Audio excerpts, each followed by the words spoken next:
It's week 4 of the college football season, week 3 for the Gamecocks, who were coming off an unexpected open date after the Marshall game was canceled due to the impending impact of Hurricane Florence, which didn't necessarily impact the Midlands as much as we had feared, but still probably the right call for the Gamecocks to cancel that game and devote all the state's resources to the storm and storm prep and storm recovery, etc. Now it's on to Vanderbilt. So Gamecocks are left in a situation where they played 2 games, one against a team they're much better than, one against a team they're not as good as. I don't think we've learned much about South Carolina. I don't think Will Muschamp's learned much about South Carolina yet. We will the next 2 games. That starts in Nashville, play the Commodores, 4 o'clock, first road game of the year, going back to Will Muschamp's first game as South Carolina head coach 2 years ago there. I will be very interested to see what the Gamecocks look like.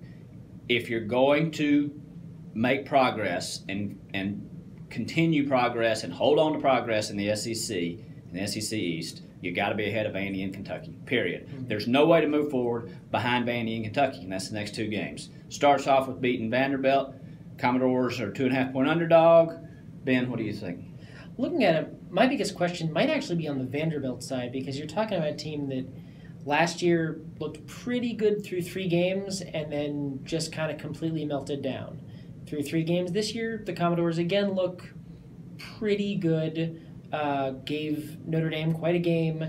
And now we have to see if that's actually sustainable. So there's a chance we come out of Saturday still not exactly sure what this Gamecocks team is, but realistically, chances are we have to kind of see some level of progress or something maybe beyond the normal kind of grinded out game with Vanderbilt. Obviously, these games of late have not really been games where USC ran away from them. They've usually been close. They've usually been kind of gritty and ugly.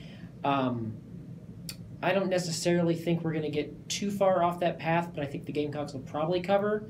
I'm thinking in the range of, we'll say, 27-20 South Carolina. What are you seeing, Josh? About the same. I think 30-24 Gamecocks. I think that they cover, but I don't think that this is an easy game for South Carolina. That offense has still got to prove that it can build some momentum, can sustain some momentum, can move the ball against an SEC team. And Vandy has got a good, not a great, but a good solid defense. So that'll be interesting to see.